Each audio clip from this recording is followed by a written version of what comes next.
In this video, we're going to be taking a quick look at the Arcido Oxna travel backpack. Head on over to packhacker.com for more information and the best buying options. We'll put a link in the description below. So first of all, taking a look at this, this is the next iteration in Arcido's travel backpacks. We've reviewed a couple of their older products on the website. So we're just going to do a quick overview and take a look at all the features and kind of dive into this bag. So kicking it off here, right on the front, you can see there's some nice black on black detailing going on. Definitely appreciate that. I think it's a step up and a little bit more of a premium look than the previous iteration from Arcido. Your mileage may vary, totally depends on your style. But kicking it off here, we have a giant, pretty decently stretchy mesh. I have seen stretchier mesh, but this is pretty good. And then some elastic at the top here. And that's going to be good if you have like a beach towel that's wet or clothing that's wet for any reason, or maybe some swimwear. You can just stuff that in here and that can dry and you can continue to move along with the bag. And these bags always have an interesting shape, and that's going to come into play a little bit more with how it's packed, specifically the packing cube on the inside, which I'll get to in a second. But that same mesh material is here on the side for a water bottle pocket. It's not extremely large and it's not extremely stretchy, but you can definitely fit skinnier, maybe an umbrella in there or skinnier water bottles. And just note, if you have a very tall water bottle, that could cut into the side handle here a bit, which is really thick and padded. Feels really nice in the hand. It still keeps a low profile when not in use. So definitely appreciate that little design detail. Then moving over to the other side, there's this side pocket here. With some, ample room on the inside here if you want to toss anything in there, just on the side. So I like that there's that option for different items, and I also like that it fully zips, in contrast to the water bottle pocket, which as it's getting jostled around as you're traveling, things could fall out. So that kind of opens up, folds open, and you can just toss things inside of there. Maybe another like small water bottle pocket on the interior too, or other items. Zipping that up. Let's move over to the harness system here. So this loop here I find is really interesting. Oftentimes companies will just use strap webbing to make their loops, but I like that this is minimal. I'm not entirely sure how it'll hold up, but I do like the sentiment of it, and you can easily it can easily just get out of the way and sort of tuck into the strap hider system if you're not using it.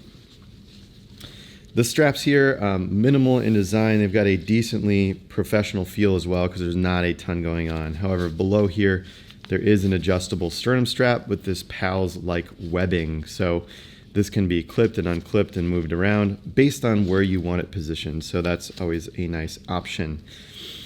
Taking a look here, we've got some pretty standard shoulder strap adjustments. No load lifters on this bag.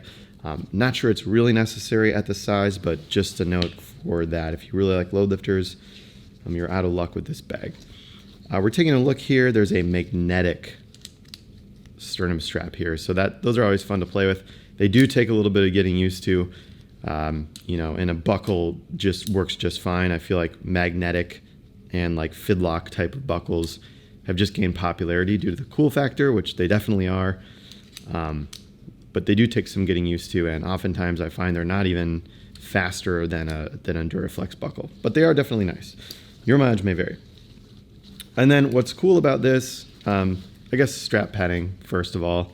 It's pretty thick and it's pretty dense. This to me feels like an improvement compared to the older iterations of the Arcido packs. But I like when I feel that spongy foam, and then there's a bit of mesh here for airflow as well. And I can unbuckle these strap adjusters here, or the straps rather. Looks like just a pretty beefy Duraflex buckle at the bottom. Just do that real quickly.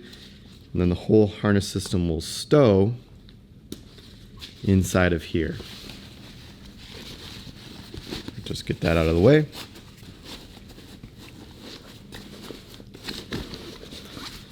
Nice lays flat. So if you're going to check the bag or you just want a lower profile as you're boarding the plane, that definitely works. Even these little things at the bottom will tuck in, and that's a nice little touch as well. So you have a very nice clean profile, and that allows us to take a look at the back panel. So we have some probably 2 times thicker than the straps padding here on the back panel, and then there's a channel in the middle here to help with airflow. Now, sweaty back is usually inevitable. You're usually always going to get it. But it's nice that companies kind of take some options to help mitigate that whenever they possibly can. And then yeah, this is the back panel. It's not fully closed off, even though it zips up here, so you shouldn't really use it as a pocket, but this is where the sides stuff into, and you still can see the straps on the interior here could pull out. So that's not fully closed, which is totally fine.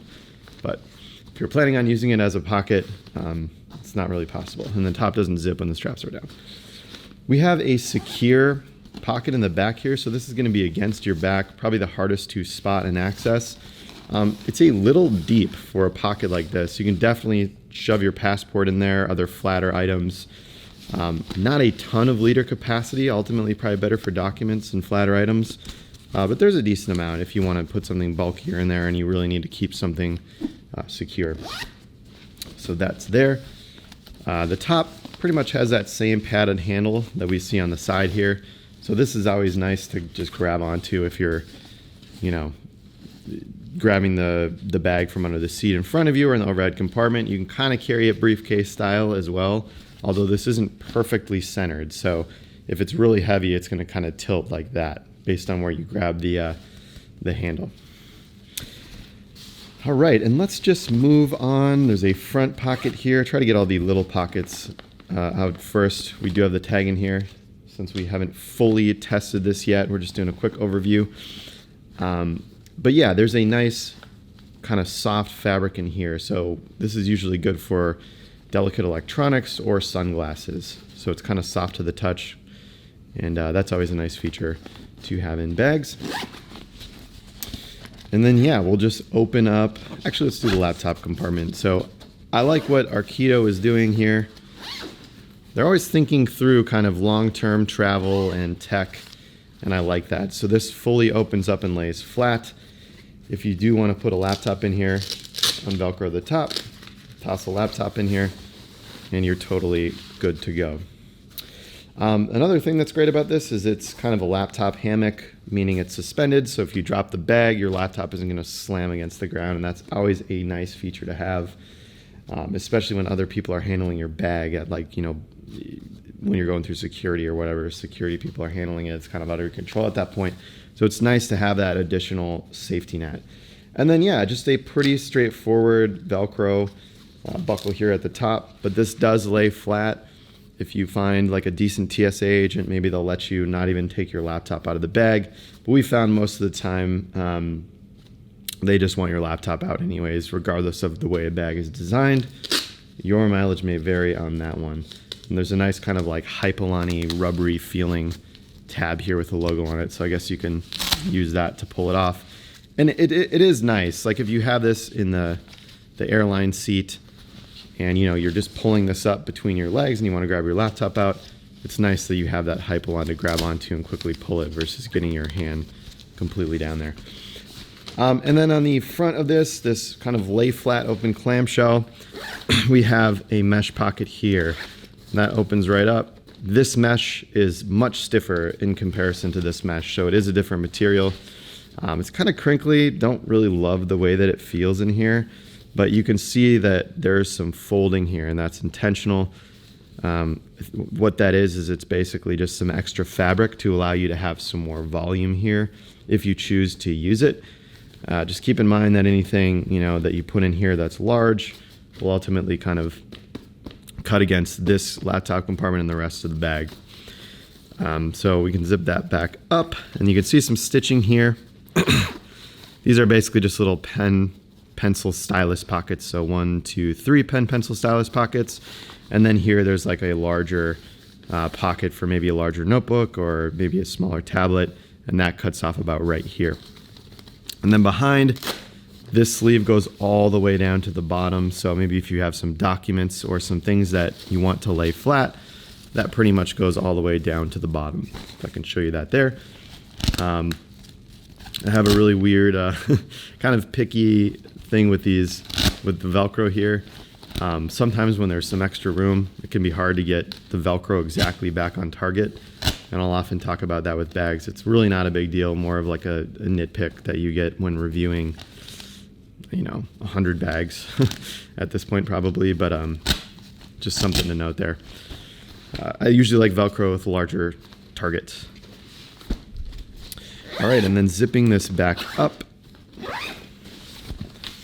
flipping this over. Let's get into the main compartment, and you can see inside I've got the Arcido packing cube, and this pairs very well with the bag because of its shape. So if we just lay both of these out, you can see that the bottom here kind of tapers in a little bit, and the bottom here tapers in on the bag as well. So with a square packing cube, I'm not really sure why they do this. I think it's a design and aesthetic thing, but like generally a boxier bag you have more access to, just because it maximizes the space. But I do like the look, and I could see that some people would like that look as well. Maybe there's some functional kind of comfort reasons behind that as well, but I don't know. I mean, no matter what's in the marketing copy, I'm not sure it really helps that much. But what's nice here is that this is also broader on the top, and then on the bottom it's a little bit skinnier. So usually you want a square packing cube to maximize your packing, and we usually recommend that. But in this case with the Arcido, this fits really nicely inside. So you know, it's kind of an ecosystem. If you feel like you want to buy into it, it's not a bad choice. Although square packing cubes will still work in here, it's just not quite as optimal as this one. So the thing that I really like about this cube, I saw it and I was like, you know, this looks great because you have two sides to it. So, you know, clean clothes can go on this side and it's mesh, so it's nice and breathable. And then your dirty clothes can go on the other, since it's a little more airtight with this liner material. And the cube is also compressible, so there's kind of a lot of zippers going on here. A little bit confusing. I do like the different color of the zippers. That's like a nice little thing that goes along with it. So you got these blue zippers versus the black zippers. So the black zipper is the compression. You know, you open that right up, and that gives you a lot more volume and space. And then this is really smart as well. So there's extra fabric here, so it'll just, you can have the same amount of clothes in here and it will just accommodate to each side. So if you have it fully filled with clean clothes, this is going to be like that, right? So you have the maximum bucket space on this side. But as you start taking your clean clothes out and wearing it and then filling up the dirty side, this fabric can start to accommodate for that dirty clothing on the other side. And that's a really nice design detail. Really appreciate that. So that's been the packing cube. Just wanted to kind of show that as it's a big part of the bag and the ecosystem.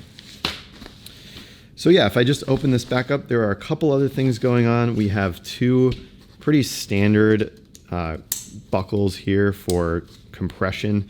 So if you do have a packing cube, that packing cube we just went over, you can kind of get that a little bit tighter in the bag, which is a nice feature. And then I'm just trying to take a look. I'm not really sure what kind of hardware this is. We will list that information on the website, so if you're curious to see what hardware that is, make sure to go check that out. And then yeah, I mean, you can put like clothes down here as well without a packing cube. We usually recommend a packing cube. We find it's a lot easier, but that option is available to you as well. And then if we take a look here, we just have this mesh pocket at the top, and that really angles in as well. The angle is very pronounced here, as you can see, and the bag kind of like rounds off, but you have that stiffer mesh we went over prior. There is still a decent amount for volume here. However, there's really no creasing, and it's less pronounced as well compared to the mesh pocket in the tech compartment. So there you have it. That was our quick review of the Arcido Oxna. For more information and the best buying options, head over to packhacker.com. And if you'd like to see more in-depth video reviews and broader Pack Hacker content, make sure to check out our main channel too. We'll see you in the next video.